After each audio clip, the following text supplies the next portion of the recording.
बस।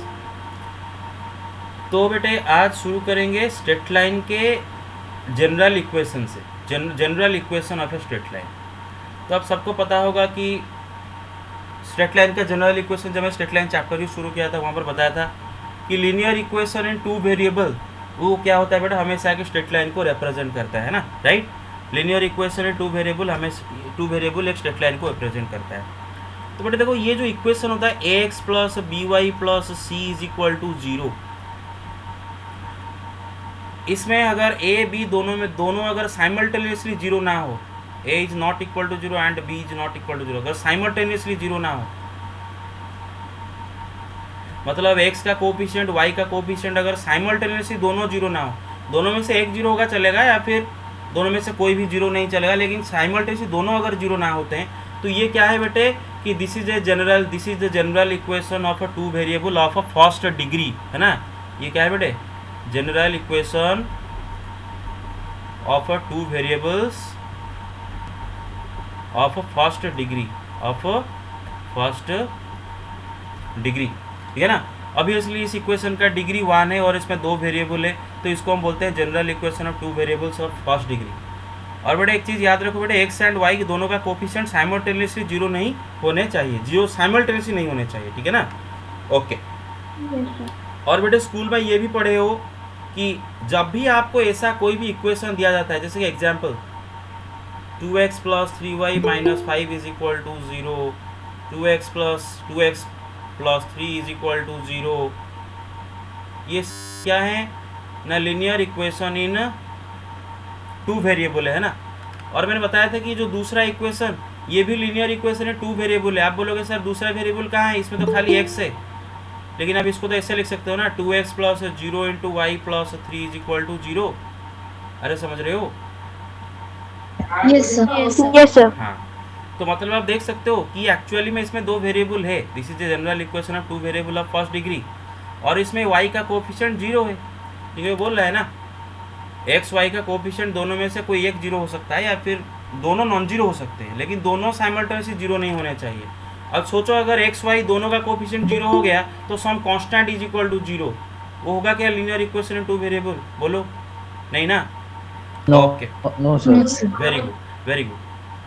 अगर मैं लिखता हूँ बेटे x इज इक्वल टू 5, ये भी क्या है बेटे, लीनियर इक्वेशन टू वेरिएबल है ना। क्यों, इसको हम लिख सकते हैं Yes, x sir. Plus 0y minus 5 is equal to 0। तो ये सब linear equation in two variable है। और स्कूल में हम ये भी पढ़ चुके हैं कि जब हम इनका ग्राफ ड्रॉ करते हैं तब हमें एक स्ट्रेट लाइन हमेशा मिलता है ना। कोई भी लीनियर कोई भी equation of two variable of first degree, equation of two variable of first degree का जब हम ग्राफ ड्रॉ करते हैं तो हमें एक स्ट्रेट लाइन मिलता है, और हर इक्वेशन का अपना यूनिक स्ट्रेट लाइन होता है। हर इक्वेशन एक यूनिक स्ट्रेट लाइन को रिप्रेजेंट करता है। दो अलग अलग इक्वेशन सेम स्ट्रेट लाइन को कभी रिप्रेजेंट नहीं करेंगे, या फिर सेम स्ट्रेट लाइन का दो अलग अलग डिफरेंट इक्वेशन नहीं हो सकता, लेकिन इक्वेशन का फॉर्म अलग हो सकता है। फॉर एग्जाम्पल मैं जैसे कि बोल रहा हूँ कि x is equal to 5, 2x is equal to 10, ये दोनों इक्वेशन खाली अलग दिख रहे हैं, but they are the same equation, they are the same equation. ये दोनों अलग अलग इक्वेशन नहीं है, they are the same equation, they just have two different forms, खाली अलग दिख रहे हैं। इसमें 2 मल्टीप्लाई कर दो दोनों तरफ तो ऐसा हो जाता है। हाँ, तो मैं ये बोल रहा हूँ कि दो अलग अलग इक्वेशन कभी सेम स्ट्रेट लाइन को रिप्रेजेंट नहीं करेंगे, इतना तो आपको पता है। अच्छा, तो फिर हमें क्या पता चला कि general equation of a two variable of first degree, ऐसा वाला कोई भी इक्वेशन का ग्राफ हमेशा एक स्ट्रेट लाइन होता है। इसीलिए हम इसको और क्या बोलते हैं बेटे, general equation of linear equation of two variable. क्या बोलते हैं इसको बेटे, linear equation of two variable. Linear क्यों यूज करें वर्ड, क्योंकि ये एक लाइन का इक्वेशन है, मेरा बात समझ रहे हो, ये एक लाइन का इक्वेशन है, इसलिए यहाँ पर हम बोले linear equation of two variable. Clear. Yes, sir. अच्छा, Yes, sir. हाँ, तो फिर याद रखो बेटा general equation of a straight line क्या होता है। कोई भी स्ट्रेट लाइन का general equation ax plus B Y plus C is equal to 0। अगर स्ट्रेट लाइन का इक्वेशन इस फॉर्म में लिखा गया है तो हम उसको क्या बोलते हैं बेटा, general equation of that straight line. Clear. अच्छा, आगे चलते हैं। कितना तक सबको समझ में आया clearly. Yes, sir. Yes sir. Okay okay. अब आएंगे बेटे different forms of x plus B Y plus C is equal to zero. जैसे कि मैं बोल रहा था, सेम इक्वेशन को हम तोड़ मरोड़ करके डिफरेंट डिफरेंट फॉर्म में दिखा सकते हैं। और मैंने जब शुरुआत में ही बताया था कि क्यों हम स्ट्रेट लाइन की इक्वेशन को अलग अलग फॉर्म में दिखाते हैं, क्योंकि अलग अलग फॉर्म में दिखाने से वो फॉर्म से ही डायरेक्ट उसका स्लोप, उसका एक्स इंटरसेप्ट, उसका वाई इंटरसेप्ट, उसका length of the normal, omega, ये सब का वैल्यू डायरेक्ट पता चल जाता है उसका वो फॉर्म से, है ना। मेरे बात समझ रहे हो? नहीं तो बेटे हाँ सुनो, नहीं तो बेटे ये जो है स्ट्रेट लाइन का जनरल इक्वेशन, ये जनरल इक्वेशन से ही हम स्ट्रेट लाइन का slope, x intercept, y intercept, length of the normal, omega सब निकाल पाएंगे, इससे भी निकाल पाएंगे। लेकिन अलग अलग फॉर्म से दिखाने से वहाँ पर डायरेक्ट हमें दिख जाता है। क्लियर? ओके, आगे चलते हैं। अच्छा, तो बेटे देखो, मानो किसी भी स्ट्रेट लाइन का इक्वेशन दे रखा है x plus B Y plus C is equal to zero. ये कोई एक स्ट्रेट लाइन का स्टैंडर्ड इक्वेशन है। अच्छा बेटे, मैं मानो इसमें b is not equal to zero, let b is not equal to zero, मानो b जीरो नहीं है, ठीक है ना। तो बेटे बी वाई क्या हो जाएगा ना, माइनस एक्स माइनस सी, देख रहे हो। तो बेटे वाई यहाँ पर क्या होगा ना, minus A by B into x minus C by b, है ना। अगर मैं इसको और थोड़ा सा अच्छे से लिखूं तो minus A by B into x plus minus C by B. और देखो बेटे यहाँ पर सी कैपिटल सी है, capital A capital B capital C. Clear? अच्छा, minus A by B into x plus minus C by B. अच्छा, तो बेटे देखो ये सेम इक्वेशन है, सेम इक्वेशन, खाली इसको मैंने ऐसा बना दिया, ठीक है ना, बस। तो बेटे ये जो स्ट्रेट लाइन का इक्वेशन, ये उसका स्लोप इंटरसेप्ट वाला फॉर्मूला के साथ मैच नहीं कर रहा है क्या? y is equal to M x plus c. Straight line का हमें पता है ना, कोई भी स्ट्रेट लाइन का इक्वेशन को हम स्टैंडर्ड फॉर्म में भी लिख सकते हैं, स्लोप इंटरसेप्ट फॉर्म में भी लिख सकते हैं, खाली इंटरसेप्ट फॉर्म में भी लिख सकते हैं, नॉर्मल फॉर्म में भी लिख सकते हैं ना। Yes sir. तो स्ट्रेट लाइन का इक्वेशन को जो मैं ऐसे लिख रहा हूँ, वही सेम इक्वेशन को जो मैं ऐसे लिख रहा हूँ, तो बेटे उसका स्लोप इंटरसेप्ट फॉर्म के साथ मैच कर रहा है। तो बेटा अगर हम कोफिशिएंट को कंपेयर करें तो बेटे यहाँ पर ए में का वैल्यू कितना है बेटे, माइनस ए बाई बी है, minus A by b. Clear?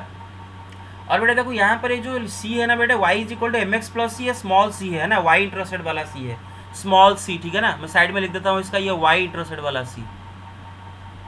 Confusion क्या होता है कि y is equal to M x plus C में भी सी एक यूज होता है, और आपका स्टैंडर्ड इक्वेशन में भी कैपिटल सी यूज होता है। तो याद रखो ये स्मॉल सी है, ठीक है ना। This is equal to what, minus capital C by b. देख रहे हो अगर कंपेयर करो, ठीक है। अच्छा ओके, तो मैं क्या मैं बोल सकता हूँ कि कोई भी स्ट्रेट लाइन का स्लोप का वैल्यू अगर मुझे निकालना है तो मैं क्या करूँगा, slope m is equal to what, minus A by b, and y intercept is equal to what, minus C by b. मेरे बात समझ रहे हो? ठीक है। अच्छा, जैसे कि मैं अभी बोल रहा था कि स्ट्रेट लाइन का इक्वेशन देख के ही, मतलब स्टैंडर्ड फॉर्म को देख के ही आप डायरेक्ट उसका स्लोप एंड वाई इंटरसेप्ट निकाल सकते हो। तो स्टैंडर्ड फॉर्म से मैं स्लोप कैसे निकालूंगा? अगर मुझे स्टैंडर्ड फॉर्म दिया है, मैं स्लोप जानना चाहता हूँ उस लाइन का, क्या करूँगा मैं, माइनस ए बाई बी, ठीक है ना। ए इज एक्स का कोफिशिएंट, बी इज वाई का कोफिशिएंट। वाई इंटरसेप्ट कैसे निकालूंगा बेटा, माइनस सी बाई बी। मेरे पास समझ रहे हो बेटा क्लैरिटी के साथ? Hello, yes sir. Yes sir. Very good, yes sir. Very good.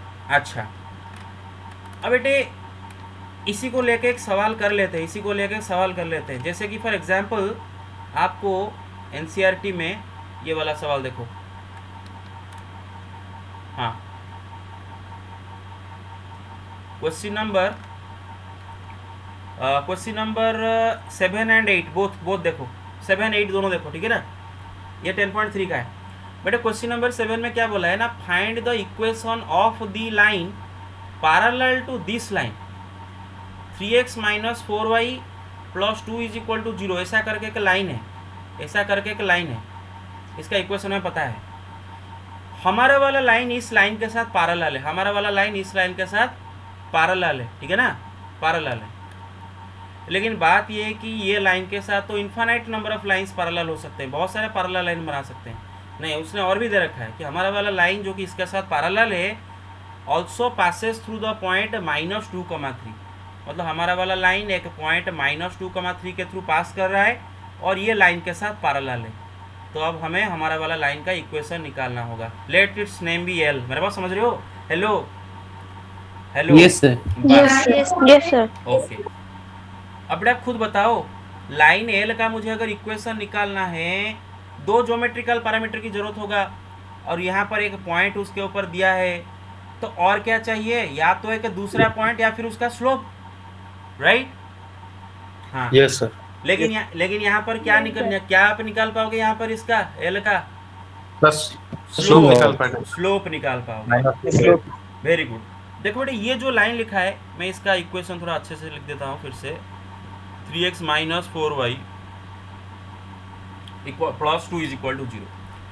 अब बेटे ये लाइन का स्लोप क्या होगा? What will be the slope of this line? बेटे -a/b। मेरे बात समझ रहे हो? फॉर्मूला है 3/4। -a/b। Yes, a is here 3 and b is here what? -4। देख रहे हो? तो -3/-4, तो बेटे क्या हो जाएगा? 3/4। तो ये लाइन का स्लोप मुझे मिल गया 3/4 और मेरा वाला लाइन इसके साथ पैरेलल है, तो उसका भी स्लोप 3/4 होगा कि नहीं? क्योंकि दो पैरेलल लाइन का स्लोप इक्वल होता है, राइट? तो एल का स्लोप मुझे पता चल गया 3/4 और एल के ऊपर एक पॉइंट दिया है, तो लगा कर लेंगे, फॉर इक्वेशन लगा लेंगे एल का पॉइंट स्लोप लगा के। क्लियर? हेलो? Yes sir. हाँ, यस सर। ये वाले में भी वही, ये वाले में भी वही कि हम यहाँ पर एक लाइन दे रखा है x - 7y + 5 = 0। ऐसा एक लाइन है x - 7y + 5 = 0 और हमारे वाला लाइन इसके साथ परपेंडिकुलर है, लेकिन इसके साथ तो infinite number of line perpendicular हो सकते हैं। नहीं, उसने और भी दे रखा है कि हमारे वाला लाइन का x इंटरसेप्ट इज 3। हमारे वाला लाइन का जिसका इक्वेशन हम निकालेंगे वो इस लाइन के साथ परपेंडिकुलर होने के साथ साथ इसका x इंटरसेप्ट इज = 3। अब मैं आपको यहाँ पर एक चीज़ बताना चाहूँगा कि इसको आप बहुत सारे मेथड से कर सकते हो। पहला बात सुनो, पहला आपको करना क्या है? देखो बेटे, आपको ये लाइन एल का इक्वेशन निकालना है। बेटे लाइन का इक्वेशन निकालने के लिए बहुत सारे मेथड्स होते हैं। हाँ, एक मेथड आप पढ़े होगे स्लोप इंटरसेप्ट मेथड। उसमें केस 2 में मैंने बताया था कि अगर आपको किसी भी स्ट्रेट लाइन का स्लोप एंड एक्स इंटरसेप्ट दोनों पता है तो उसका इक्वेशन कैसे निकालोगे, है ना? कि y = m × x - d। अरे याद है? Yes sir. हाँ, yes sir. Yes sir. where d is what? Yes. where d is what? उस लाइन का एक्स इंटरसेप्ट। तो यहाँ पर मुझे X मेरा वाला एक्स लाइन का इंटरसेप्ट। एक्स इंटरसेप्ट दिया है, मतलब d का वैल्यू दिया है, d = 3। खाली m निकालना है। और m कैसे निकालूंगा? मैं पहले ये लाइन का स्लोप निकाल दूंगा। कैसे निकालूंगा? -a/b फॉर्मूला लगा के, राइट? बस।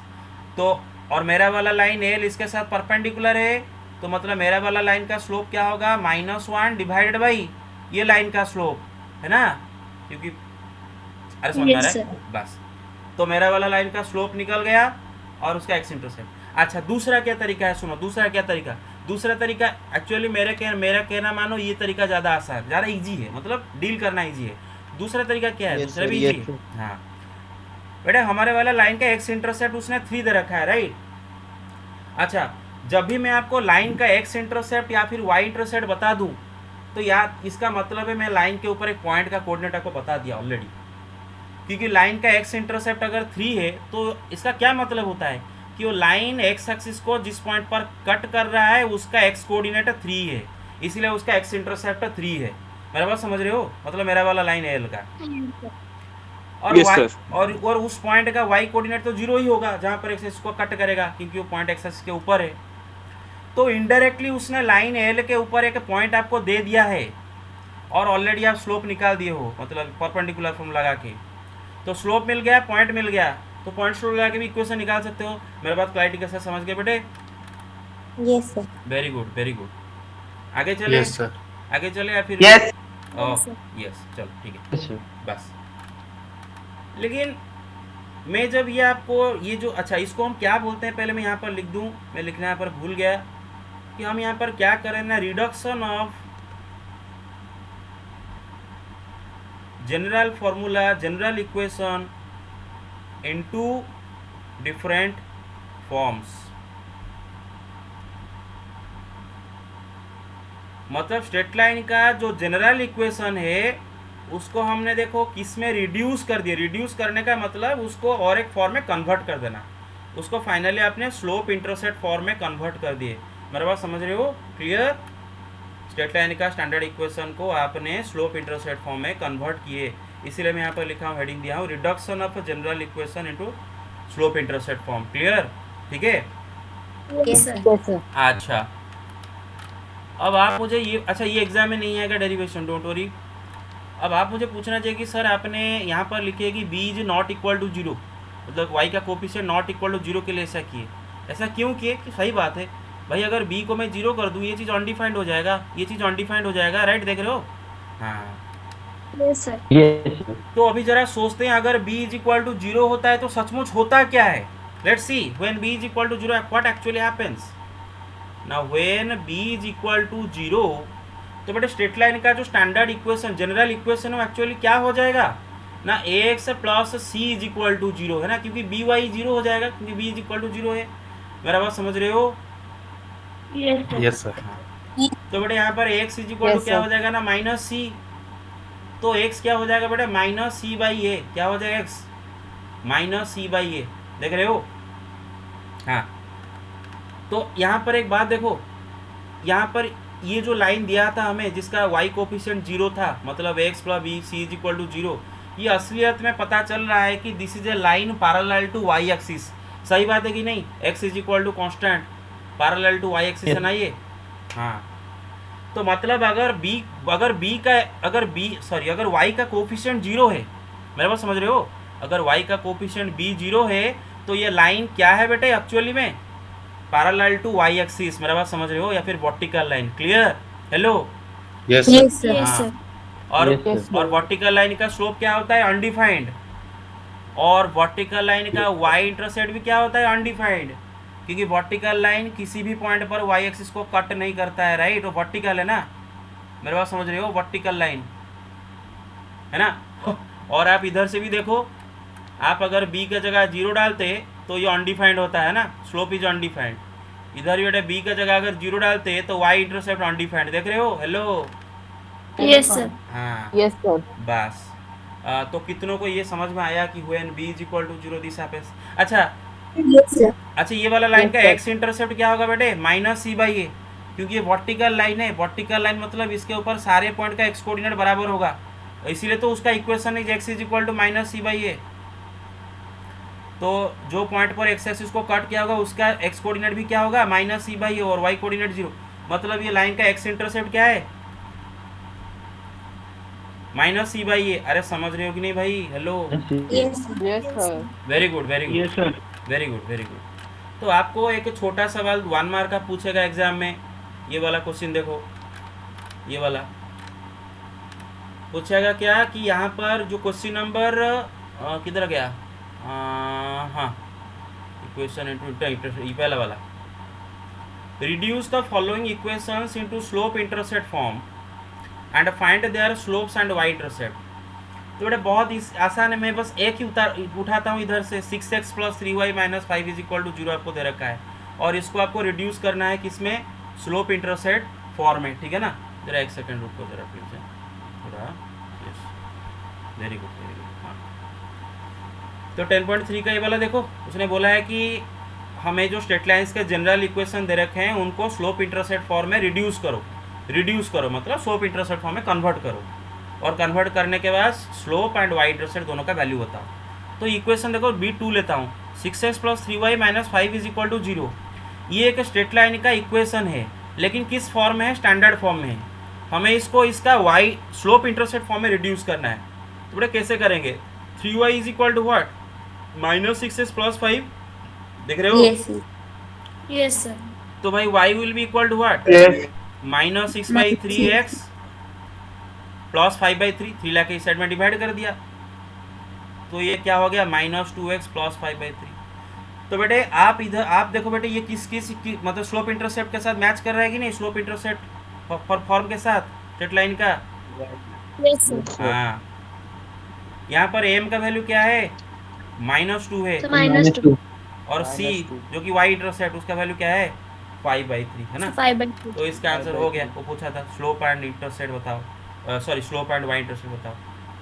अच्छा मुझे बात बताओ, अगर एग्जाम में आपको ये नहीं बोला है कि reduce this into slope intercept form, खाली ये बोला है कि find the slope and y intercept, तो क्या अननेसेसरीली हमें ये सब करना होगा? नहीं, नो सर, डायरेक्ट डायरेक्ट हम माइनस से फॉर्मूला याद कर लेंगे। अगर हमें खाली स्लोप एंड इंटरसेप्ट, बेटा स्लोप का फॉर्मूला क्या है बेटा, अभी बताया था -a/b, मेरा बात समझ रहे हो, -a/b। Yes, sir.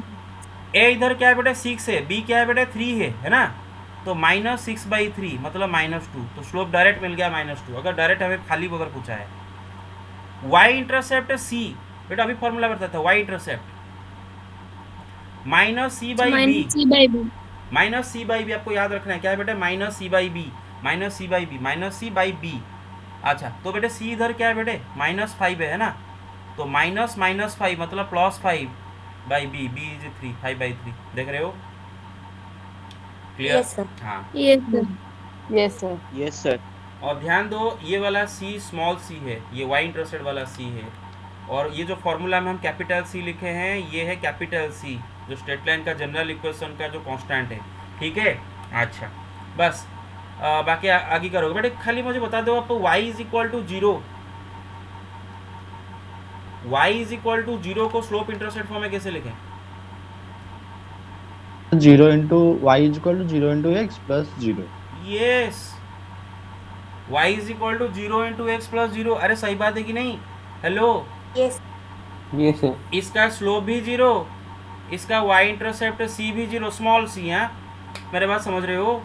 हाँ, और आप इमेज आप खुद देखो ना भाई, Yes, sir. y is equal to 0 किस लाइन का इक्वेशन है, एक्स एक्सिस का है ना भाई, और एक्स एक्सिस का स्लोप 0 होता है ना, क्योंकि एक्स एक्सिस हॉरिजॉन्टल होता है ना, अरे मेरे बात समझ रहे हो?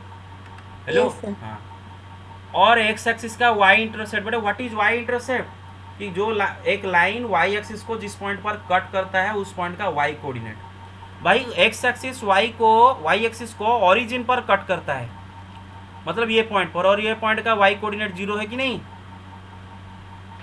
हेलो, तो इसका y इंटरसेप्ट, एक्स एक्सिस का y इंटरसेप्ट भी 0, ठीक है। आगे चलें? Yes, sir. Yes, sir. Very good very good. अब आते हैं नेक्स्ट वाले पर, इंटरसेप्ट फॉर्म। ओके, अच्छा बेटे देखो, मानो एक स्ट्रेट लाइन का इक्वेशन आपको दे रखा है कि x plus B Y plus C is equal to 0, ये स्ट्रेट लाइन का जनरल इक्वेशन है, ठीक है। अच्छा मैं सेम इक्वेशन को, है ना, मैं सेम इक्वेशन को खाली तोड़ूंगा मरोड़ूंगा, कुछ अलग सा इक्वेशन नहीं बनाने वाला। अच्छा बेटे अगर सोचो अगर मैं ये c को अगर राइट साइड में ले गया तो क्या हो जाएगा -c, right, x plus b -c, same equation है ना, कुछ बदलाव किया हूँ, they are the same equation, right. अच्छा बेटा अगर दोनों साइड में मैं -c डिवाइड कर दिया, अगर मैं दोनों साइड में -c डिवाइड कर देता हूँ तो इस साइड में क्या होता है बेटा 1, अरे समझ रहे हो? Hello, Yes, sir. Yes, Yes, sir. sir. हाँ, तो बेटा देखो ये क्या हो जाता है ना, -a/c into x plus -b/c into y is equal to 1। पहले यहाँ तक देख रहे हो क्लियरली? देखो -a/c Yes, sir. Into x plus ये देखो -b/-c है ना, तो -b/c into y is equal to 1। यहाँ तक समझ में आया कि नहीं? Hello get it? Yes, sir. Yes, sir. अच्छा बेटे मैं अगर इसको ऐसे लिखूं तो कोई गलत है क्या? -a/c is the same as 1 divided by -c/a, सही है कि नहीं? अरे समझ रहे हो? Yes, sir. Yes, sir. Yes, sir. -b/c is the same as 1 divided by -c/b है कि नहीं? Is equal to 1। Yes, sir. अच्छा तो बेटे जरा मुझे बताओ कि इसको जब देखते हो कि स्ट्रेट लाइन का कौन सा फॉर्म का याद आता है, स्ट्रेट लाइन का इक्वेशन का कौन सा फॉर्म आता है? Intercept form. Intercept Intercept form है ना। हाँ, अगर बेटा याद करो कोई भी स्ट्रेट लाइन का इंटरसेप्ट फॉर्म में इक्वेशन क्या होता है ना, x/x इंटरसेप्ट जो कि स्मॉल a लिखा जाता है, y/y इंटरसेप्ट जिसको स्मॉल b लिखा जाता है, इज इक्वल टू 1, है कि नहीं? a is x intercept, b is y intercept. बताओ सबको समझ में आ रहा है क्लियरली? Yes, sir. ओके, तो अगर हम देखें तो देखो ये भाई फॉर्म है, मतलब यही इक्वेशन को जब हम ऐसे फॉर्म में ले आते हैं तो ये स्ट्रेट लाइन का इंटरसेप्ट फॉर्म के साथ मैच कर रहा है, जहाँ पर स्मॉल ए का वैल्यू क्या है बेटे, माइनस सी बाई ए है, स्मॉल बी का वैल्यू क्या है बेटे, माइनस सी बाई बी है। अरे समझ रहे हो कि नहीं मेरे बात, हेलो? Yes, हाँ हाँ, लेकिन बेटे यहाँ पर एक चीज़ याद रखो, when C is not equal to zero, C अगर जीरो होगा तो क्या होगा बताऊंगा, C is not equal to zero. ऐसा क्यों भाई? क्योंकि अगर सी जीरो हो गया तो ज़रा सोचो, अगर सी जीरो हो गया तो बेटे दोनों साइड में माइनस सी डिवाइड कैसे करोगे? कोई भी चीज़ को जीरो से डिवाइड नहीं किया जा सकता, मेरे बात समझ रहे हो? हेलो? Yes, sir. हाँ सर Yes, sir. हाँ यस, Yes, सर sir. ये पहले वाले जो सर आप इक्वेशन देते सर वहाँ पे भी सर y का इंटरसेप्ट सेम है, जो y इंटरसेप्ट सेम है तो यहाँ इसे ये सेम है। ऑब्वियसली वही आएगा, वही स्टैंडर्ड फॉर्म से वही तो वही इंटरसेप्ट आएगा। क्लियर? तो देखो बेटे ए का वैल्यू आया minus C by, what is a, x intercept, x intercept is equal to minus C by a, and what is b, I intercept.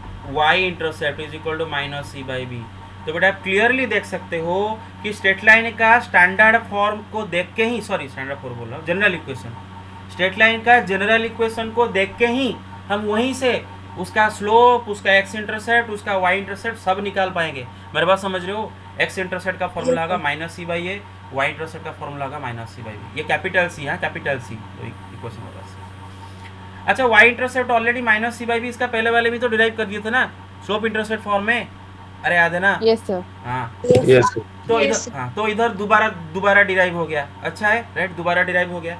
अच्छा और x intercept minus C by, अब आप बोलोगे सर हम इसको याद कैसे रखें, राइट? सही बात है, इसको याद कैसे रखें, याद करने का क्या तरीका है? देखो भाई एक्स इंटरसेप्ट वाई इंटरसेप्ट दोनों के न्यूमरेटर में माइनस कैपिटल सी है, याद रखो माइनस कैपिटल सी। जब आप x इंटरसेप्ट का वैल्यू निकालोगे तो माइनस कैपिटल C को किससे डिवाइड करोगे ना, जनरल इक्वेशन में जो x का कोफिशिएंट है, भाई जनरल इक्वेशन में x का कोफिशिएंट a ही है ना, मेरे पास समझ रहे हो? Yes, sir. तो x intercept is equal to minus C by Yes, a, ठीक है ना। y इंटरसेप्ट उसका भी न्यूमरेटर में माइनस सी है, तो y इंटरसेप्ट निकालने चाह रहे हो तो माइनस सी को किससे डिवाइड करोगे ना, y का जो कोफिशिएंट है वो क्या है, b, अरे याद रहेगा? Hello? Yes, sir. Yes, sir. Yes, sir. Very good very good very good. Okay तो बेटा देखो हमने x इंटरसेप्ट का वैल्यू पता कर लिया, y इंटरसेप्ट का वैल्यू पता कर लिए। ओके अच्छा आगे चले, यहाँ तो किसी को डाउट नहीं है? Hello? Yes. What about the others? What about the Yes, others? sir. आगे चले, doubt doubt Yes, sir. Doubt No, का? sir. No, No, doubt. sir. Sir book sir, में no गलती दे दिया doubt. सर। हाँ क्या हुआ? सर बुक में सर एक गलती दे दिया है कहाँ पर बुक में गलती दे दिया है? सर, वो सेम नंबर क्यों ले रहा है सर? वहीं पे सर कभी कभी डाउट हो जा रहा है, क्या मतलब क्या? सर सर इसमें भी सर सी जो जनरल इक्वेशन में हाँ हाँ सर हाँ वो वही, इंटरसेप्ट सुनो सुनो सुनो सुनो मेरे बात सुनो, वही तो मैं बोल रहा हूँ बेटे, ये जो y is equal to M x plus c formula है, ये c स्मॉल c है ना, याद रखो स्मॉल c। और बेटे जो ax plus B Y plus C is equal to zero है ना बेटे, उसमें ये कैपिटल सी, याद रखो, अरे समझ रहे हो? हाँ तो आपको इसके बीच में डिस्टिंग्विश खुद का करना होगा। हाँ देखो ये जो x इंटरसेप्ट का फॉर्मूला है, इसमें ये जो स्टैंडर्ड फॉर्म में जो c है कांस्टेंट है ना, x plus B Y plus C is equal to zero, उसका और उसका, अरे भाई समझ में आ रहा है कि नहीं? Hello hello? Yes, sir. Yes, sir. Confuse तो नहीं हो जाओगे? No, sir. अच्छा अच्छा अच्छा अच्छा अच्छा ओके ओके ठीक है। अच्छा तो अब सवाल आता है कि सर ने बोले कि when c is not equal to zero, ऐसा, तो when c is equal to zero क्या, when c is equal to zero क्या, वो भी देख लेते हैं ना। When c is equal to zero what happens? देखो बेटे जब c का वैल्यू जीरो होगा तो जनरल इक्वेशन असलियत में क्या दिखने लगेगा, x plus B Y is equal to zero, है ना? मेरे बात देख रहे हो? x plus B Y is equal to zero, अरे समझ रहे हो? क्योंकि c is equal to zero है। अच्छा Yes, ऐसा sir. अच्छा, ऐसा वाला इक्वेशन आप हमेशा रिकॉग्नाइज कर पाओगे कि नहीं? ऐसा वाला इक्वेशन हमेशा रिकॉग्नाइज कर पाओगे नहीं? जो इक्वेशन में कांस्टेंट नहीं होगा वो इसी फॉर्म में है। मेरे बात समझ रहे हो? जैसे कि मैं आपको बोला x + 3y = 0, इसमें is there any constant term? अरे is there any constant term? मतलब No, sir. इसका No, c sir. 0 है ना? No sir. बस, तो याद रखो बेटे c = 0, मतलब अगर आपका जनरल इक्वेशन में अगर कांस्टेंट ही नहीं है बिल्कुल, तो क्या होगा? तो देखो बेटे, this line will always, no matter what, will always pass through origin. एक सेकंड गाइस, एक सेकंड प्लीज। Yes, sir. हाँ, यस, Yes, sir. बस, ओके। हाँ, तो मैं क्या बोल रहा था कि अगर बेटे आपका जो कांस्टेंट टर्म c = 0 हो जाता है, तो this line will always pass through origin, no matter what the value of a and b are. A b का वैल्यू कछु हो, हमें कोई फर्क नहीं पड़ता। जब बेटे कोई भी जनरल इक्वेशन में कांस्टेंट टर्म नहीं है, जीरो कांस्टेंट है, तो वो वाला स्ट्रेट लाइन ही हमेशा ओरिजिन के थ्रू पास करेगा। चेक करना चाहोगे? जरा ओरिजिन को इसमें डाल के देखो, क्या ओरिजिन इस इक्वेशन को सेटिस्फाई करता है कि नहीं। पुट x = 0, y = 0, 0 + 0 = 0, सही हो रहा है कि नहीं भाई? Yes, sir. मतलब ओरिजिन सेटिस्फाइज दिस इक्वेशन और not, no matter what the value of a and b sir है। एक्स इंटरसेप्ट में भी तो c की जगह 0 डाल सकते हैं। हाँ, वही मैं बोलने जा रहा हूँ। मेरा बात सुनो बेटे, यहाँ तक क्लियरली समझ में आया? हेलो, कि this will pass through origin. अच्छा बेटा, अगर Yes, ये sir. हाँ, मतलब ये वाला लाइन हमेशा ओरिजिन के थ्रू पास करेगा। तो अगर आपको कोई एक लाइन का इक्वेशन दिया 3x = 5y, तो आंख मूंद के मैं बोलूँगा this will pass through origin, है ना, क्योंकि इसमें कांस्टेंट टर्म नहीं है। Clear? 3x - y = 0, this will pass through origin because इसमें कांस्टेंट टर्म नहीं है। अच्छा, आगे चलते हैं। हाँ, तो बेटे देखो, अगर कोई लाइन ओरिजिन के थ्रू पास करता है, मानो ऐसा एक लाइन है जो कि ओरिजिन के थ्रू पास कर रहा है, तो बेटे आपको पता होगा कि वो line x axis y axis दोनों को ओरिजिन में कट करेगा, है ना। और ओरिजिन का कोऑर्डिनेट होता है 0,0। तो मुझे बताओ, ऐसा लाइन जो कि ओरिजिन के थ्रू पास करता है, वो एक्स एक्सिस को जिस पॉइंट पर कट करता है उसका एक्स कोऑर्डिनेट क्या है बेटे? 0 है ना। तो मतलब इसका एक्स इंटरसेप्ट 0। अरे समझ रहे हो? Yes, sir. और लाइन वाई एक्सिस को जिस पॉइंट पर कट करता है उसका वाई कोऑर्डिनेट भी 0, तो मतलब y intercept is also equal to 0। और सही बात है ना भाई, आप अगर ये फॉर्मूला भी इधर लगाओगे, एक्स इंटरसेप्ट क्या है बेटा? -c/a, और c इधर नहीं है बिल्कुल, c इज 0, तो x intercept is 0, y intercept is also 0। मेरे बात तो क्लियरली समझ में आया? अच्छा, Yes, sir. Yes, sir. हाँ, Yes, sir. अब सवाल ये उठता है, ये c ≠ = 0 एंड = 0 करके दो क्यों समझा दी? इधर से ही तो पता चल रहा है, सर तो बोल रहे हैं कि इधर से 0 होते। बेटे देखो, यहाँ पर डिवाइड कर रहे हैं ना, -c को लेके डिवाइड कर रहे हैं ना, तो अगर मैं इधर ही लिख दूँ कि c 0 होने से भी चलेगा तो पूरा गलत हो जाता है। किसी भी नंबर को हम रियल नंबर डोमेन में 0 से डिवाइड नहीं कर पाते हैं। क्लियर? Hello, get it? हाँ, Yes, sir. तो c ≠ = 0 के लिए ऐसा डेरिवेशन, एंड c = 0 के लिए ये डेरिवेशन, ठीक है ना। लेकिन डेरिवेशन एग्जाम में नहीं आएगा। ठीक है, आगे चले या फिर रुक जाए इधर? सर थोड़ा और एक बार बोल दें, नॉट इक्वल। अरे भाई, मैं ये बोला कि अगर सुनो, c ≠ = 0, मतलब जो जनरल इक्वेशन में वो कांस्टेंट टर्म c है, वो ≠ = 0 के लिए अलग से डेरिवेशन में किया, = 0 के लिए अलग से समझाया है कि नहीं? ये Yes, भाई कारे समझ पा रहे हो? Yes sir. हाँ, ऐसा मैंने क्यों किया? क्योंकि अगर c 0 होता है और मैं ऐसे डिराइव करता हूँ तो गलत हो जाता है, क्योंकि आप यहाँ पर क्या कर रहे हो, दोनों साइड को c से -c से डिवाइड कर रहे हो। और ज़रा सोचो, अगर आपका c 0 है तो आप कैसे दोनों साइड को 0 में डिवाइड करोगे? -0 में डिवाइड करोगे। 0 में किसी भी नंबर को हम 0 से डिवाइड नहीं कर सकते, इसीलिए c ≠ = 0 का डेरिवेशन ऐसा है, c = 0 का डेरिवेशन ऐसा है। But again derivation will not come in exam, ठीक है। और प्रोटोकॉल ये बोलता है कि मैं बिना डेरिवेशन से आपको फॉर्मूला दिखा के बस सवाल करवा दूँ, क्योंकि बाकी के स्कूल में वही कर रहे हैं। लेकिन मैं आपको डेरिवेशन करवा दे रहा हूँ और इसके लिए बहुत एनर्जी वेस्ट कर रहा हूँ। आपको मेरा मतलब मेहनत का आपको मतलब मुझे फल देना होगा, मेरा बात समझ रहे हो? आप खुद का मेहनत का फल तो देते नहीं हो, Yes, sir. एटलीस्ट अपना टीचर जो मेहनत कर रहा है तुम्हारे लिए उसका तो कुछ फल दोगे कि टीचर रात को आपके साथ अगर इतना टाइम स्पेंड कर रहा है तो हम भी टीचर को रिटर्न में कुछ दे, और रिटर्न में क्या दोगे मुझे? रिजल्ट। और क्या दोगे? रिजल्ट ही दोगे, राइट? अच्छा, Yes, sir. Yes, sir. Yes, sir. Yes sir. Okay ठीक है। हाँ, ये वाला देखो क्वेश्चन नंबर 2। उसने बोला है कि reduce the following equations into intercept form and find their intercepts on the axis. अच्छा, किसी एक को मैं पकड़ लेता हूँ, किसी एक को पकड़ लेता हूँ, मानो इसको पकड़ लेता हूँ।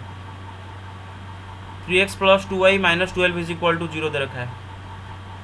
इसको ये स्ट्रेट लाइन का जनरल, ये स्ट्रेट लाइन का जनरल इक्वेशन है और मुझे इसी इक्वेशन को इंटरसेप्ट फॉर्म में लाना है। खाली इंटरसेप्ट, देखो बेटे याद रखोगे, खाली इंटरसेप्ट फॉर्म लिखा है कि स्लोप इंटरसेप्ट लिखा है। स्लोप इंटरसेप्ट मतलब y is equal to mx plus c form. खाली इंटरसेप्ट मतलब x by x intercept plus y by y intercept is equal to 1, वो वाला फॉर्म। मेरा बात समझ रहे हो? Hello? Yes, sir. Yes, sir. अच्छा, तो अब क्या करोगे? देखो बेटे, अब क्या करोगे, जो भी इक्वेशन में कांस्टेंट होगा उसको पूरा राइट साइड को ले जाओगे। क्लियर? यहाँ पर -12 कांस्टेंट है, उसको राइट में ले गया तो 12 हो गया। हमेशा जो भी कांस्टेंट होगा राइट में लोगे, फर्स्ट स्टेप। दूसरा स्टेप में क्या करोगे बेटे, आपको राइट साइड में 1 चाहिए तो दोनों साइड में क्या कर दोगे, अभी 12 पे डिवाइड कर दोगे। मेरा बात समझ रहे हो? Yes, sir. हाँ, Sir. तो बड़ी ये हो गया 3x बाई 12 मतलब x बाई 4, 2y बाई 12 तो y by 6 is equal to 1। Done done done done done. वही स्ट्रेट लाइन का इक्वेशन को बस मैं जनरल फॉर्म से किस फॉर्म में रिड्यूस कर दिया, उसका इंटरसेप्ट फॉर्म में रिड्यूस कर दिया। अच्छा, पूछा है कि फाइंड देयर इंटरसेप्ट्स। क्या भाई इंटरसेप्ट होगा? x intercept is 4, y intercept is 6। अरे समझ में आ रहा है कि नहीं भाई? Yes, sir. Yes, sir. Yes, sir. बस। Yes sir. अच्छा, लेकिन ज़रा सोचो, ये वाला क्वेश्चन जो आपको दिया है उसने बोला है कि अच्छा ये भी दिया है 3y is equal 3y plus 2 is equal to, हाँ ठीक चलेगा, वही ठीक है ना। उसने दिया है कि बेटा 3y plus 2 is equal to 0 है ना। तो आप ना इसको पहले ना कांस्टेंट या इसको वैसे इसको लिख सकते हो 0 into x plus 3y is equal to -2। पूरा कांस्टेंट को मैं राइट में ले जाऊँगा, जो भी कांस्टेंट है राइट में ले गया। मेरे बात समझ रहे हो? Clear? Hello? Yes sir. Yes, sir. बस Yes, sir. बस। और बेटे आप क्या करोगे बेटे, दोनों साइड में, अच्छा एक सेकंड, क्वेश्चन क्या दे रखा है? 3y plus 2 is equal to 0। नहीं, इसको ऐसे मत करो, इसको ऐसे करने से गलत होगा क्योंकि बेटे x का कोफिशिएंट 0 है ना, तो एनीथिंग डिवाइड बाय अनडिफाइंड भी हम ऐसे नहीं लिख सकते। तो इसको कैसे करोगे? देखो, इसको डायरेक्ट करोगे। बिट 3 वो दे रखा है कि क्या दे रखा है? 3y plus 2 is equal to 0। हाँ, 3y plus 2 is equal to 0। तो 3y इज इक्वल टू क्या है बेटे? -2 है ना। तो 3y by -2 is equal to क्या हो जाएगा बेटे? 1 हो जाएगा। मेरे बात समझ रहे हो? हेलो? अच्छा Yes, sir. Yes, sir. अच्छा, Yes, sir. Yes, sir. तो बेटे ये क्या हो जाएगा ना, y divide by -2/3 is equal to 1। Clear? अच्छा, हाँ। Yes, तो sir. अभी ये हमारा उसका क्या है बेटे ना, इंटरसेप्ट फॉर्म है। यहाँ पर y इंटरसेप्ट क्या आ रहा है बेटे? What is y intercept? -2/3. -2/3। अच्छा, x intercept, what is the x intercept here? 0। Undefined काहे की? देखो भाई, Yes, sir. ये जो लाइन है आपको दिख रहा होगा, this is parallel to what? Parallel to x axis X-axis. है ना, क्योंकि ये लाइन का इक्वेशन ही क्या है? y is equal to constant. अरे देख लो ना, y इज इक्वल टू -2/3 इसका इक्वेशन है, देख रहे हो? अरे देख रहे हो? Sir. हाँ, तो ये Yes, वाला, sir. हाँ, तो ये वाला लाइन है पैरेलल टू x एक्सिस। और जो लाइन x एक्सिस के साथ पैरेलल होता है उसका x इंटरसेप्ट कुछ होता है क्या? अरे कहीं पर भी वो x एक्सिस को कट करेगा क्या? नहीं ना। तो इसका x intercept is undefined. No sir. हाँ, अनडिफाइंड। तो बेटा और भी आप अगर फॉर्मूला लगाओ, जरा उसमें भी सोचो ना, फॉर्मूला अगर लगाते हो उसमें भी सोच लो कि बेटे x इंटरसेप्ट का फॉर्मूला क्या होता है बेटे? -c/a है ना, मेरे बात समझ रहे हो? Minus minus C C by by A. A. C क्या है बेटा? जनरल इक्वेशन का कांस्टेंट जो कि इधर 2 है, माइनस 2 बाई ए क्या है बेटा? एक्स का कोफिशिएंट, इधर एक्स कोफिशिएंट क्या है बेटा? 0 है, कुछ भी नहीं है, तो अनडिफाइंड आ रहा है कि नहीं? Hello, clear? Yes, sir. हाँ Yes, sir. Yes, sir. हाँ, बस आपको ये सब कुछ एग्जाम में नहीं करना है, ये डेरिवेशन कुछ नहीं करना है, खाली इतना लिखना है बस। हाँ, तो इसका x y intercept is -2/3, x intercept is what? Undefined. Okay, तो पूरा क्लैरिटी के साथ समझ में आया? Hello, Yes. ओके, ठीक है। Yes Yes, sir. अच्छा, हाँ, अच्छा, अगर आपको क्वेश्चन ऐसा दे, एक क्वेश्चन दे 3x + 5y = 0 और बोले कि इसको आप किस फॉर्म में दिखाओ? इंटरसेप्ट फॉर्म में दिखाओ, ठीक है ना? इंटरसेप्ट फॉर्म में दिखाओ, तो बेटे इसको आप इंटरसेप्ट फॉर्म में नहीं दिखाओगे, खाली दोनों इंटरसेप्ट आप लिख दोगे। क्या लिख दोगे? दोनों खाली इंटरसेप्ट लिखोगे। क्या मैं समझ रहे हो? इसका x इंटरसेप्ट y इंटरसेप्ट दोनों 0 हो गए। अरे समझ रहे हो कि नहीं? Yes. क्योंकि Yes, sir. Yes, sir. This Yes, line sir. passes through the origin, इसमें there is no constant term, this line passes through the origin, इसलिए उसका x इंटरसेप्ट y इंटरसेप्ट दोनों 0 0 है। ओके, आगे चले। ओके, ठीक है, समझ में आया? आगे चलते हैं। Yes, sir. Yes, sir. Okay, तो खाली नॉर्मल फॉर्म देख लेते हैं, फिर कल बाकी करेंगे। तो लास्ट थ्योरी का लास्ट पोर्शन है, और एक है distance between two lines, distance between two parallel lines and distance of A point from A line. अच्छा, असले से समझ में आ रहा है सब कुछ? असले सर इधर, सोनाली, Yes, sir. सब समझ में आ रहा है? Okay, Yes, sir. घर आई। अच्छा, मैथ क्लास थोड़ा बोरिंग लग रहा है क्या? अरे सच No, बोलो, sir. सच No, बोलो, sir. हम इंटरेस्टिंग बना No, देंगे। sir. No, sir. सच बोलो। हाँ, हम जानबूझकर भी फास्ट जा रहे हैं क्योंकि हमारे पास कोई रास्ता नहीं है ना, एक मतलब जल्दी कोर्स भी ख़त्म करना है, और मैं थॉरोली भी पढ़ा रहा हूँ, तो मैं जानबूझकर फास्ट जा रहा हूँ, नहीं तो कोर्स ख़त्म नहीं होगा। और अगर मैं कोर्स ख़त्म करने के चक्कर में बहुत जल्दी, मतलब बहुत कम पढ़ाया, तो आपका पैसा भी पानी में बह जाएगा, है ना? कम ज़्यादा पैसा दोगे लेकिन फल कुछ नहीं पाओगे। मेरे बात समझ रहे हो? तो मैं आपको आपका वैल्यू दे रहा हूँ। Yes, sir. हाँ, Yes, sir. Yes sir. Okay, ठीक है, बस। तो अब आता है नॉर्मल फॉर्म। नॉर्मल फॉर्म में कैसे रिड्यूस करें? अच्छा बेटे, मानो let the general equation of a straight line is ax + by + c = 0। मानो कोई एक स्ट्रेट लाइन का जनरल इक्वेशन है ax + by + c = 0 and let its normal form is x cos omega plus y sin omega is equal to p। तो आपको तो याद होगा, ये होता है नॉर्मल फॉर्म, p होता है length of the normal, omega होता है the angle made by the normal with A positive x axis in anti clockwise direction. याद है सब कुछ? Yes, sir. हाँ। Yes sir. तो मैं यहाँ पर ये बोल रहा हूँ कि मानो एक स्ट्रेट लाइन है और उस स्ट्रेट लाइन का जनरल इक्वेशन ये है, और उसी स्ट्रेट लाइन का इक्वेशन नॉर्मल फॉर्म में ये है। तो क्या ये दो इक्वेशन अलग अलग हैं क्या? They are the same equation, क्योंकि मैंने क्या लिखा कि ये स्ट्रेट लाइन, ये उसी स्ट्रेट लाइन का जनरल इक्वेशन है एंड ये उसी स्ट्रेट लाइन का, let its normal form is this, so they are the same equation. मेरा बात समझ रहे हो? खाली अलग दिख रहे हैं। क्लियर? Yes, sir. अच्छा, Yes, sir. ओके। तो बेटे स्कूल का एक चीज़ याद करो, आपका पढ़ाया गया होगा। मानो मैं बेटे इक्वेशन लिख रहा हूँ 2x + 3y = 8, और एक इक्वेशन लिखता हूँ 6x + 9y = 24। तो स्कूल में सवाल पूछा जाता था कि are these two equations the same equation और they are different equations? School में पूछा जाता था, है ना भाई? अरे याद है? Yes. हाँ, Yes, sir. Yes, बस। sir. 1 by x = हाँ। y, 1 Yes. by y तो = 1 by z. यस, तो कॉन्सेप्ट क्या है बेटे कि आप पहले तो आप देख लो दोनों सेम इक्वेशन। कैसे देख लो बेटे?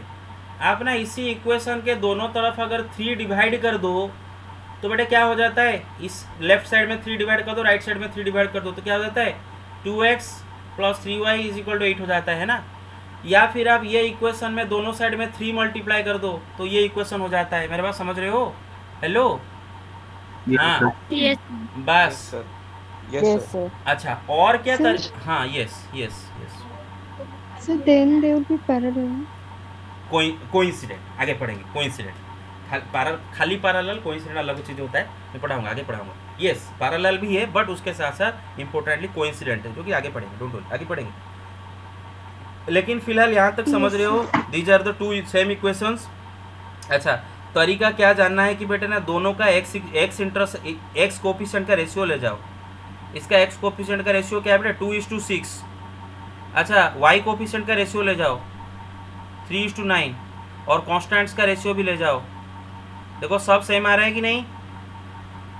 Yes, sir. हाँ तो याद रखो अगर एक्स कोफिशिएंट्स का रेशियो, वाई कोफिशिएंट का रेशियो, कांस्टेंट का रेशियो अगर तीनों इक्वल है तो इसका मतलब क्या है, they are the same equation. Clear?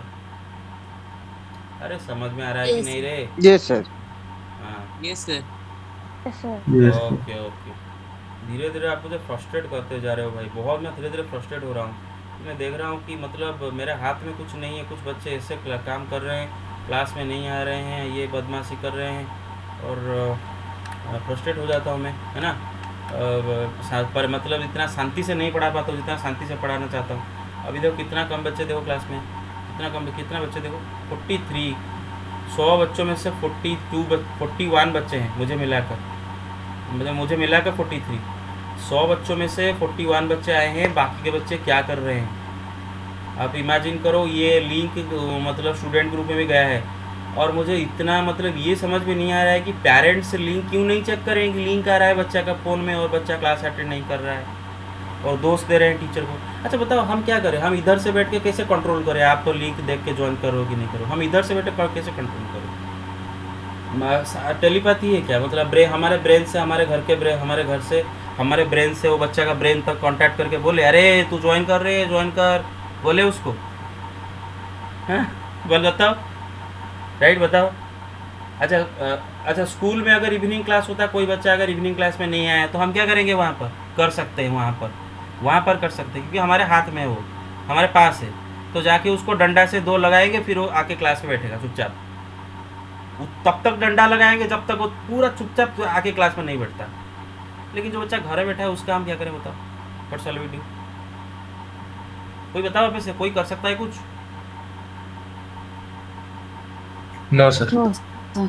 कौन No, sir. अच्छा कौन किन का काम है उनको कंट्रोल करना? उनका पेरेंट्स का काम है ना। लिंक आया है, आधा घंटा हो गया, तू क्लास में क्यों ज्वाइन नहीं किया? लेकिन वो पेरेंट्स कंट्रोल नहीं करते। इवन जो पेरेंट्स टीचर मीटिंग भी हुआ था उसमें बहुत सारे पेरेंट्स भी नहीं आए, तो हम मीटिंग भी क्यों किया हमें पता नहीं। बच्चे बदमाशी कर रहे हैं, बच्चे को देखते नहीं हैं। फिर मतलब ब्लेम टीचर को कर देने से क्या हो जाएगा? टीचर को ब्लेम कर देने से क्या फ़र्क पड़ता है? कोई कुछ नहीं होता। टीचर का कोई प्रॉब्लम नहीं होगा, प्रॉब्लम बच्चा का होगा, कोई प्रॉब्लम टीचर का नहीं होगा। क्योंकि टीचर के पास हर साल 100 बच्चे आते रहेंगे। आप जाओगे नेक्स्ट ईयर और 100 बच्चे आएंगे, नेक्स्ट ईयर और 100 बच्चे आएंगे। इसके पहले भी 100 बच्चे पढ़ा चुके हैं, उसके पहले भी 100 बच्चे पढ़ा चुके हैं। हर बार पढ़ाते हैं 100 बच्चे हर साल। तो बच्चे आते हैं जाते हैं। लेकिन नुकसान हमारा का होता है क्या? नुकसान किसका होता है? वो स्टूडेंट का होता है ना, उसका रिजल्ट खराब होता है, उसका फ्यूचर बर्बाद होता है, राइट? अरे समझ रहे हो? हाँ यस Yes, सर। sir. हाँ यस। तो देखो यहाँ पर सेम स्ट्रेट लाइन का 2 इक्वेशन मैंने लिखा, मतलब 2 डिफरेंट फॉर्म में लिखा। ये जनरल इक्वेशन और ये आपका नॉर्मल फॉर्म। अच्छा अगर मैं जनरल इक्वेशन को ऐसे करके लिख दूँ ax plus B Y is equal to minus C, कुछ गलत होगा? मैं अगर सी को उस साइड में ले गया माइनस सी, देख रहे हो? अच्छा ये क्या है बेटे? उसका जनरल इक्वेशन। और नॉर्मल इक्वेशन क्या है बेटे? X cos omega plus y sine omega is equal to p. अरे समझ रहे हो? Normal form. Yes sir.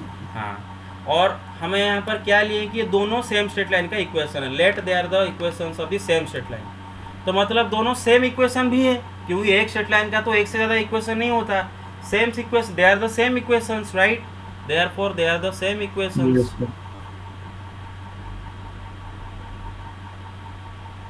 तो अगर सेम इक्वेशन है, दोनों का एक्स कोफिशिएंट का ratio a by cos omega will be equal to दोनों का y कोफिशिएंट का ratio b by sine omega is equal to constant terms का ratio minus c by p। इतना तक कितनों को समझ में आ गया?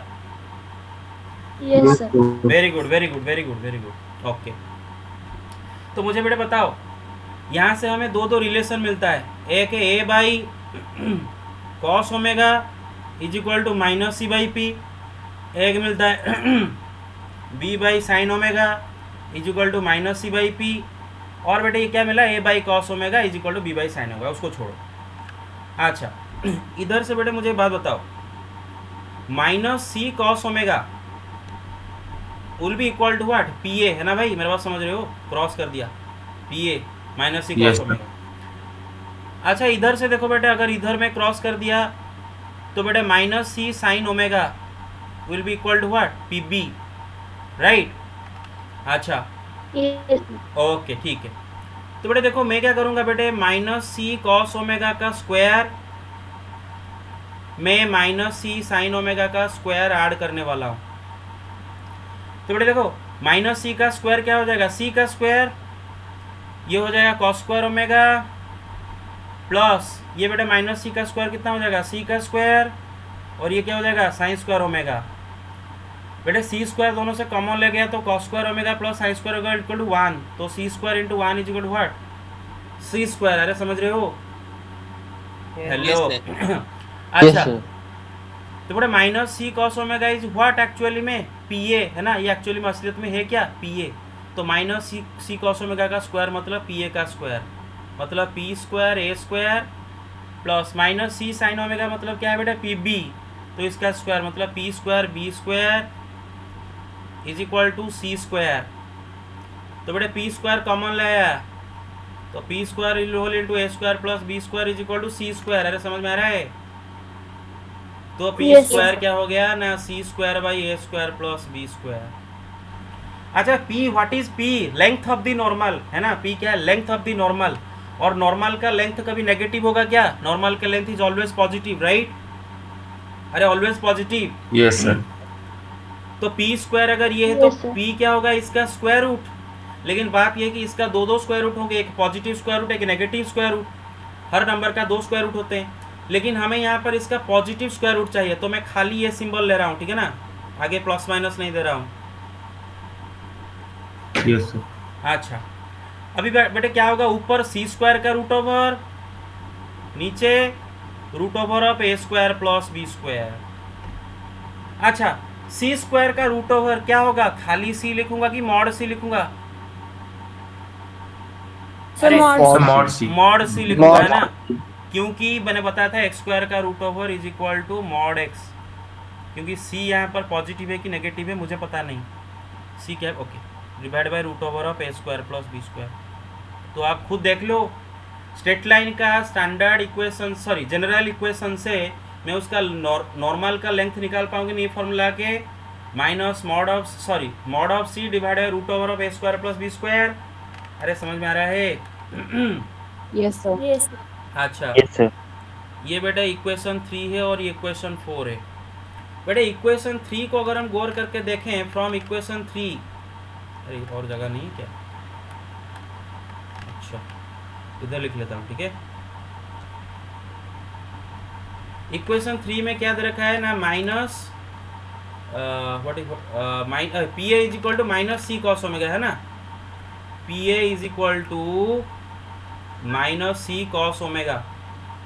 तो बेटे खाली कॉस ओमेगा का वैल्यू क्या होगा, minus f p by c, देख रहे हो, देख लो, यस सर। हाँ यस सर। ओके। उसी तरह बेटे इक्वेशन 4 से हमें क्या पता चलता है, इधर से किधर गया, हाँ इधर से, minus c sine omega is equal to b p b, p b is equal to minus c sine omega. तो बेटे साइन ओमेगा का वैल्यू क्या होगा, minus b p by c. अरे मेरे बात समझ रहे हो? ये यस सर। हाँ यस सर। तो cos omega Yes, is sir. Equal to minus a p by c, sine omega is equal to minus b p by C, and p is equal to this mod of c by root over of A square plus B square. तो I hope ये derivation आपको समझ में आया, but it will not come in exam. ठीक है, ठीक है, गॉट इट, ओके। Yes. हाँ, तो इसी का एक क्वेश्चन, हाँ इसी का एक क्वेश्चन खाली हम करेंगे, फिर उसके बाद मैं आपको छोड़ दूंगा, ठीक है ना। अच्छा, क्वेश्चन नंबर 3 उसने बोला है कि reduce the following equations into normal form. नीचे वाले इक्वेशंस को नॉर्मल फॉर्म में रिड्यूस करना है। और बेटे मैं इसका एक ही क्वेश्चन, कोई एक क्वेश्चन करूंगा और आपको मैं जानबूझकर वो क्वेश्चन 2 अलग अलग मेथड में करके दिखाऊंगा, और आपका मर्जी, आप दोनों मेथड में से जो मेथड आपको पसंद है वो मेथड में करोगे, ठीक है ना। वहाँ पर मैं कोई फोर्स नहीं करूँगा। तो पहले बीट 1 देखते हैं, ठीक है। बीट 1 में उसने बोला है कि x minus 3y plus 8 is equal to 0। और मुझे इसको नॉर्मल फॉर्म में रिप्रेजेंट करना है, मेरे पास समझ रहे हो, इसी इक्वेशन को नॉर्मल फॉर्म में कन्वर्ट करना है। तो देखो बेटे मैं क्या करूँगा, स्टेप 1 बेटे राइट साइड में जो मतलब जनरल इक्वेशन में जो भी कांस्टेंट है उसका पॉजिटिव वर्सन राइट साइड में रखो। कैसे रखो आपको पता, उसका पॉजिटिव वर्सन राइट साइड में रखो। तो इसका क्या मतलब होता है बेटे, यहाँ पर लिखा है x minus 3y plus 8 is equal to 0। मैं अगर x एंड माइनस 3y को उस साइड में ले गया, क्योंकि 8 ऑलरेडी कांस्टेंट का कोफिशिएंट इस साइड में पॉजिटिव है, और इनको अगर मैं उस साइड में ले गया तो क्या ये मेरा इक्वेशन ऐसा नहीं हो जाएगा, माइनस x सॉरी हाँ plus 3y is equal to 8। बताओ, Yes, sir. Yes. यहाँ तक सबको समझ में आया क्लैरिटी के साथ? Hello, what about the others? Yes, sir. बस, Yes, sir. सर हाँ यस। तो उसके सर कांस्टेंट सर सी को सर हम पॉजिटिव क्यों रखेंगे? हाँ, क्योंकि राइट साइड में आपको लेंथ ऑफ द नॉर्मल चाहिए, p चाहिए, which is a positive number. Right side में आपको p चाहिए ना, p x cos omega plus y sin omega is equal to p। Yes sir. p is what, length of the normal, और length positive होता है, इसीलिए मैं right side में पॉजिटिव वर्सन रखूँगा कांस्टेंट का। इतनों को अच्छा, ठीक है, आगे चलते हैं। ठीक है, अब इसका आगे मैं नहीं पूछने वाला है, समझ में आ रहा है कि नहीं समझ में आ रहा है, मैं नहीं पूछने वाला बिल्कुल। आप अगर समझ रहे हो तो आप रिस्पॉन्ड करोगे, नहीं समझ रहे हो तो नहीं रिस्पॉन्ड करोगे, और अभी आप क्लास छोड़ के जा सकते हो जिनको जाना है। मैं बस खाली इसको डिराइव करूँगा, इसको करूँगा, फिर उसके बाद मैं क्लास कंप्लीट करूँगा। और कल सुबह 8 से 9:30 तक क्लास होगा। जिनको आना है आओ, जिनको ना आना है ना आओ। एक भी बच्चा आएगा मैं क्लास करूँगा, मैं क्लास करके जाऊँगा। बहुत मैं फेडअप हो गया हूँ, बहुत फेडअप हो गया हूँ। बिल्कुल मतलब आपका रिस्पॉन्स रेट 0 हो गया है, बिल्कुल मतलब लेजी हो रहे हो, एक्टिव नहीं हो रहे हो, क्लास में आके खाली बैठते हो, तो मैं बहुत फेडअप हो गया हूँ धीरे धीरे करके।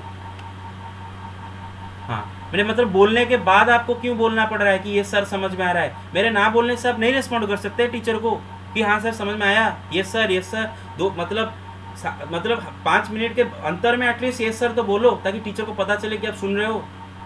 कितने बार मैं गला फाड़ फाड़ के आपको बोलूं कि अरे समझ में आ रहा है, अरे समझ में आ रहा है। क्यों भाई, मेरा गला का प्रॉब्लम होगा कि नहीं?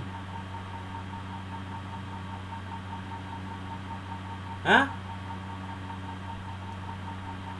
अच्छा, अभी कुछ नहीं बोलोगे, सॉरी भी नहीं बोलोगे? Sorry sir. Sorry, sir. Sorry, sir. Sorry, sir. Sorry, sir. Sorry, sir. हाँ, अच्छा, तो अभी क्या करना है बेटे, कांस्टेंट का पॉजिटिव वर्सन को राइट में रखना है। और बेटे देखो x एंड y का जो दो कोफिशिएंट है ना, यहाँ पर x का कोफिशिएंट क्या है बेटे, -1, उसका स्क्वायर प्लस y का कोफिशिएंट बेटे 3, उसका स्क्वायर, दोनों को ऐड करके उसका स्क्वायर रूट निकालोगे। मेरे बात समझ रहे हो? ये स्टेप वाइज बता रहा हूँ, Yes, step sir. Wise. Yes, sir. Yes, sir. -1 का स्क्वायर कितना होता है बेटे, +1, 3 का स्क्वायर 9, 9 + 1 10, तो √10। ठीक है, Yes, sir. Okay. Yes sir.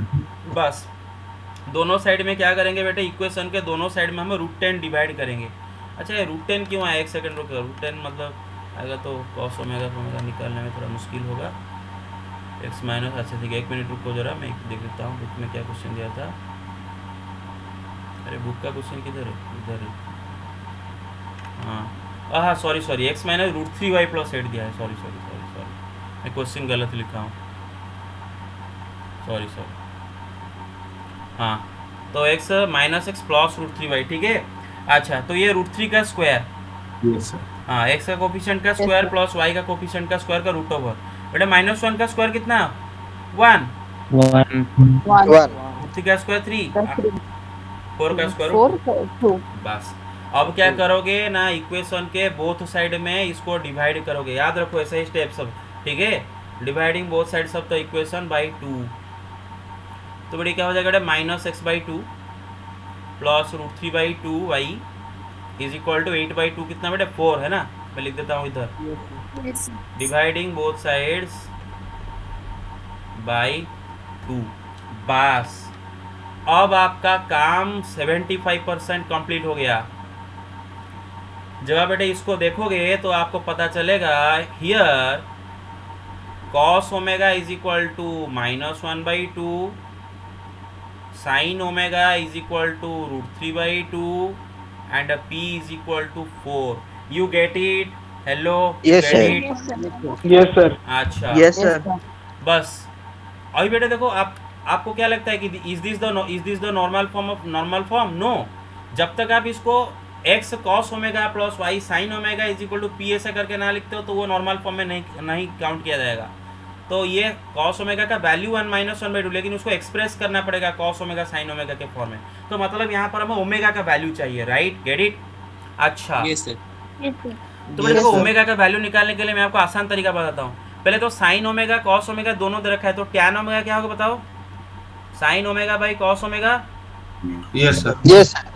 √3/2 by -1/2। -√3. Very good. तो कितना हो जाएगा -√3। Tan omega is equal to -√3। अब मुझे क्या चाहिए? ओमेगा का वैल्यू चाहिए। लेकिन बेटा देखो, टैन ओमेगा यहाँ पर -√3 है और मुझे ओमेगा का वैल्यू चाहिए, लेकिन मुझे ओमेगा कौन से क्वाड्रेंट में वो तो पता चलना चाहिए। तो देखो बेटा, वो कैसे पता चलोगे? इन दोनों को देख के। भाई ओमेगा का कॉस नेगेटिव है एंड साइन पॉजिटिव है, इसका मतलब ओमेगा कौन से क्वाड्रेंट पर है? Second quadrant. Right, Second quadrant. Here omega belongs to second quadrant, तभी साइन पॉजिटिव एंड उसका कॉस नेगेटिव। तो बस हमें सेकंड क्वाड्रेंट में वो कौन सा वाला एंगल है जिसका टैन -√3 निकालना है। तो शॉर्टकट देखो भाई, शॉर्टकट देखो, सुनो मेरा बात। So, yes, how it is -√3? हाँ +√3 होगा ना, हाँ -√3 होगा बा। साइन ओमेगा कितना है कि what is sine omega? √3/2। Oh, मैं इधर माइनस लिख दिया हूँ गलती से, सॉरी। Yes, हाँ। actually I got confused because of that. Okay, sorry. तो अब ठीक है, -√3। हेलो गेडी, hello. Yes, sir. Yes, sir. हाँ, Yes, sir. हाँ मैं गलती से इधर माइनस दे दिया। हाँ, तो टैन ओमेगा का वैल्यू आया -√3। आप इसको लिख सकते हो -tan 60 डिग्री। अरे समझ रहे हो ना? उसको अगर Yes, sir. उसको अगर रेडियन में लिखे तो -tan π/3 बस। लेकिन हमें निकालने वाले वो वाला एंगल जिसका जो कि सेकंड क्वाड्रेंट में भी है, उसके साथ साथ उसका टैन भी -√3 है। तो कैसे करोगे? देखो बेटे, सेकंड क्वाड्रेंट को मैं आपको प्रिंसिपल सॉल्यूशन बताते वक्त क्या बताता है? सेकंड क्वाड्रेंट में कैसा निकालते हैं? पाई माइनस, याद है ना? और ये पाई प्लस, ये Yes, 2 sir. पाई माइनस, याद है ना भाई? पाई से जब क्लॉकवाइज में जाते हो तो सेकंड क्वाड्रेंट में पहुंचते हो, पाई से जब एंटी क्लॉकवाइज में जाते हो तो थर्ड क्वाड्रेंट में पहुंच जाते हो। मेरा बात समझ रहे हो? Hello, Yes, sir. Yes, sir. बस। तो आपको सेकंड क्वाड्रेंट वाला एंगल चाहिए, सेकंड क्वाड्रेंट वाला एंगल जिसका टैन -√3 हो। तो आप क्या करोगे बेटे? Pi minus omega will be equal to pi minus ये जो एक्यूट एंगल है, मेरे बात समझ रहे हो? Pi minus π/3। तो कितना हो जाएगा ये? 2π/3 डायरेक्ट। और आप जरा सोचो ना, Yes, sir. आप जरा सोचो कि इसको जगह में अगर लिखूँ टैन पाई माइनस π/3, ये नहीं होगा क्या? -tan π/3। Isn't this equal to this? Quadrant method में पाई एक्स एक्सिस से टैन होके रहेगा, पाई माइनस सेकंड क्वाड्रेंट। ठीक है, गॉट इट? ओके। तो ओमेगा का वैल्यू आ गया 2π/3। बस ऐसे करोगे, ओमेगा वैल्यू निकालोगे। बस अभी क्या करोगे बेटे? Finally the normal form is x cos omega, मतलब x 2π/3 plus y sin omega, y sin 2π/3 is equal to p कितना है बेटे? p क्या है? What is p? p is 4, right? Yes. This your final answer. Yes, sir. Yes. लेकिन इससे आसान तरीका क्या होगा? ये मुझे लगता है सबसे ज़्यादा लेंदी होता है। इससे आसान तरीका डायरेक्ट फॉर्मूला लगा दो। डायरेक्ट फॉर्मूला क्या लगाओगे बेटे, पी का वैल्यू पहले लगा दो, खाली आपको P cos omega sine omega तीनों का फॉर्मूला याद होना चाहिए, ठीक है। पी का वैल्यू डायरेक्ट निकालोगे, पी का वैल्यू क्या होगा बेटे, सी का mod by root over of A square plus B square direct, ठीक है। पी का वैल्यू निकाल दिए। कॉस ओमेगा वैल्यू क्या होगा मैंने बताया था, minus a p by, hello get it, minus a p by c. Yes sir. Yes. Sine omega का वैल्यू कितना, माइनस बीपी बाई सी। तो डायरेक्ट फॉर्मूला लगाओगे, cos omega sine omega, p का वैल्यू निकल आया बस। हाँ, उसके बाद लेकिन आपको ओमेगा निकालना पड़ेगा, और ओमेगा निकालने के लिए ये वाला तरीका अपनाओगे। अच्छा, खाली मुझे बता दो, अगर आपका ओमेगा थर्ड क्वाड्रेंट में होता या फिर फोर्थ क्वाड्रेंट में होता, और अगर आपका टैन ओमेगा आ रहा है इज इक्वल टू -√3, है ना, मतलब माइनस टैन पाई बाई 3, है ना। अच्छा, तो यहाँ पर मैं ओमेगा कैसे निकालूंगा बेटे, फोर्थ क्वाड्रेंट मतलब ये वाला है ना, इसको मैं क्या लिखूंगा, 2 पाई माइनस, याद है ना, यस Yes. मैं क्या कर दूंगा ना, 2 पाई से माइनस कर दूंगा पाई बाई 3, ये जो एक्यूट है जो होगा आंसर देके ध्यान से। ओके, तो थैंक यू वेरी मच। आज के लिए इतना ही बस, बहुत ज़्यादा क्लास, बहुत ज़्यादा समय हुआ, और उसके लिए माफ़ी चाहता हूँ, बहुत बोर अगर किया तो, गुस्सा हो गया तो माफ़ी। No sir. No sir. No sir. आप नो सर। आप खाली इतना बस समझो कि जब क्या टीचर जब अपना स्टूडेंट का एक्सप्रेशन नहीं देख पाता है, और लैपटॉप के एक साइड में टीचर बैठा है, दूसरे साइड में स्टूडेंट बैठे हैं, और वो टीचर को पता नहीं है कौन सा स्टूडेंट सो गया है कि कौन सा स्टूडेंट पढ़ रहा है कि कौन सा स्टूडेंट कुछ क्लास ही नहीं कर रहा है, टीचर को कुछ पता नहीं चल रहा है उस साइड में क्या हो रहा है। मे भी वो जो रूम में है, वो रूम में पेरेंट्स नहीं है, वो मोबाइल को साइड में रखकर गेम वेम खेल रहा है कि कुछ और कर रहा है, तो हमें कुछ पता नहीं है। तो इस साइड उस समय में टीचर का फ्रस्ट्रेशन आप समझ सकते हो, राइट, आप समझ सकते हो। Yes, sir. हाँ, यस सर। ऐसा समझ लो जैसे कि एक दुकानदार अपना दुकान छोड़ के पूरा दिन के लिए चला गया और दुकान खुला है, दुकानदार बाहर है, तो दुकानदार का जो फ्रस्ट्रेशन होगा, भाई चोरी हो जाएगा, इधर भी वही हो रहा है, भाई मैं इतना मेहनत कर रहा हूँ लेकिन मेरा मेहनत का फल नहीं मिलेगा अल्टीमेटली, क्योंकि ये जो 60 बच्चे पकड़े गए, मतलब बेहद ही गंदे किस्म के इनका मतलब एटीट्यूड है, बेहद ही गंदे किस्म का एटीट्यूड। इनको पढ़ाई वढ़ाई का कोई फ़र्क नहीं पड़ता, इनके मतलब घर में भी कोई किसी का केयर नहीं है कि हमारा बच्चा पढ़े ना पढ़े, बस खाली जब रिजल्ट आएगा तब हम पेरेंट्स चले जाएंगे स्कूल में, और जो टीचर होगा बेचारा, वो टीचर को खाली गाली दे के आ जाएंगे, है तुम नहीं पढ़ा है, तुम वो नहीं किया, उसका डाउट क्लियर नहीं हो कि नहीं किए। अबे क्लास में बच्चा नहीं आ रहा है, वहाँ पर कुछ नहीं बोल रहे हो, लेकिन हमें बोलने से क्या होगा, मेरे बात समझ रहे हो।